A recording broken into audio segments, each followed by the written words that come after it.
Have you ever scrolled through the news and wondered why the Middle East always seems to be on a knife's edge? A huge piece of that puzzle is a decades-long rivalry between two major powers, Israel and Iran. It's a complicated story, but it's absolutely essential to understanding what's happening in our world right now. So today, let's break down this shadow war that just exploded into the open. Believe it or not, these two countries weren't always enemies. Go back before 1979, during the era of the Shah of Iran, and you'll find they were actually strategic allies. They shared intelligence, had strong economic ties, and saw a common threat in some of their Arab neighbors. It's almost impossible to imagine today, but it's a critical part of the story. So, what on earth changed? Well, everything. The year 1979 was the turning point. The Iranian Revolution overthrew the Shah, and Ayatollah Khomeini came to power, establishing the Islamic Republic of Iran. This new government had a completely different worldview. It was staunchly anti-Western, and especially hostile towards the United States, which it famously called the Great Satan, and Israel, which it branded the Little Satan. In the eyes of Iran's new leaders, Israel was an illegitimate state, a foothold for American influence in the Middle East. This radical ideological shift lit the fuse on the hostility we see today. In the blink of an eye, they went from allies to sworn enemies. After the revolution, Iran didn't just use harsh words. It began a clever strategy of building a network of allied groups and militias across the region, something experts call the axis of resistance. You can think of it as Iran's way of projecting power and challenging its rivals, without always having to get its own hands dirty in a direct war. This network is a crucial piece of the puzzle. The most famous member of this network is Hezbollah in Lebanon. Iran helped create Hezbollah in the 1980s to fight Israel's presence in southern Lebanon. Since then, it has grown into an incredibly powerful political and military force. Hezbollah has a massive arsenal of rockets and missiles aimed at Israel, making it one of the most formidable non-state armies in the world, and a huge threat right on Israel's northern border. Then there's Syria. Iran has been a loyal supporter of President Bashar al-Assad, especially during the Syrian civil war. Iran sent its own military advisors, along with fighters from Hezbollah and other militias, to save the Assad regime from collapse. For Iran, this was a brilliant strategic move. It kept a friendly government in Damascus and secured a land bridge to easily supply weapons and resources to Hezbollah in Lebanon. For Israel, this was a nightmare scenario. Suddenly, Iranian forces and their proxies were setting up shop right next door in Syria, opening a dangerous new front. And we can't forget the Palestinian territories. Iran has long supported groups like Hamas and Palestinian Islamic Jihad, particularly in the Gaza Strip. Now, these groups are Sunni, not Shiite like Iran, but they share a common enemy in Israel. Iran provides them with money, weapons, and training, allowing them to carry out attacks against Israel. This support gives Iran another way to put pressure on Israel, creating a stressful multi-front challenge. Finally, you have the Houthis in Yemen. While their connection to Iran is a bit more complex, they are widely seen as part of this axis of resistance. Their recent attacks on international shipping in the Red Sea, often using Iranian-supplied technology, have shown their ability to disrupt global trade and cause chaos far from home, adding yet another layer of complexity for Israel and its allies. So for decades, this conflict was what we call a shadow war. It was fought indirectly, through these proxy groups, through cyber attacks, and through secret operations. You'd hear about mysterious explosions at Iranian nuclear facilities, often blamed on Israel. Or you'd read about the assassinations of Iranian nuclear scientists. On the flip side, you'd see Iran's proxies like Hezbollah firing rockets into Israel or attacks on Israeli-linked ships.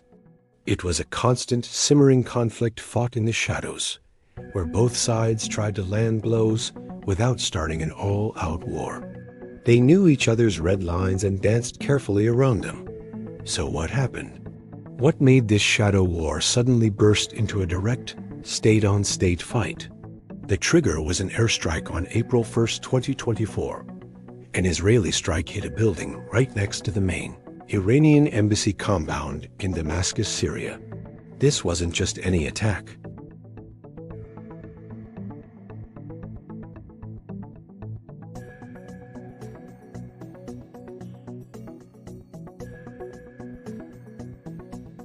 Just using its proxies, like it always had, wouldn't cut it this time.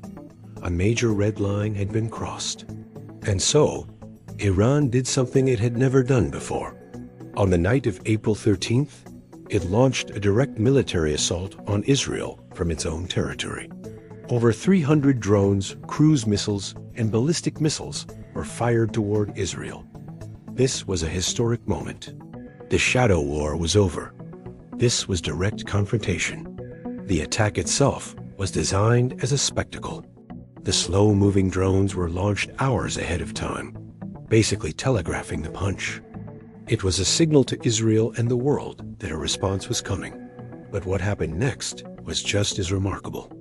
A powerful coalition, including Israel, the US, the UK, France, and even Jordan, worked together to shoot down the incoming swarm.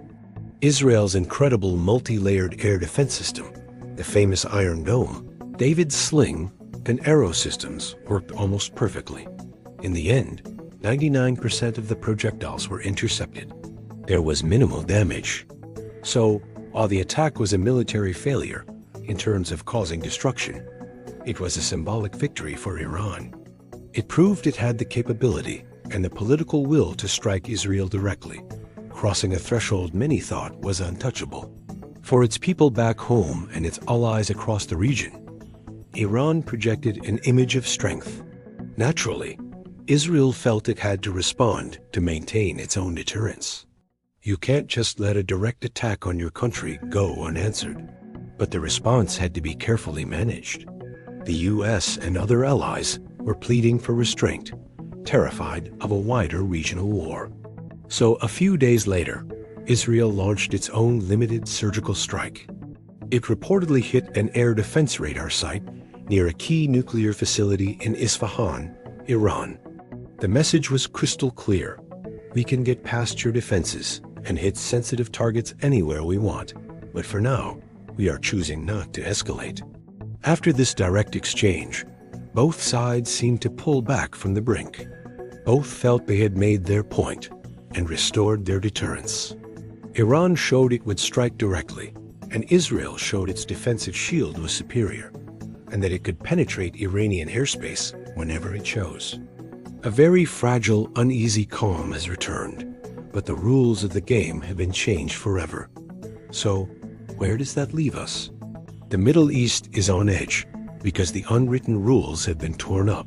The shadow war is now a direct conflict, and the risk of a simple mistake or miscalculation spiraling into a massive war is higher than ever. Any future incident could now trigger a much larger confrontation. The biggest wildcard in all this is Iran's nuclear program. Iran has been enriching uranium to levels very close to what's needed for a weapon.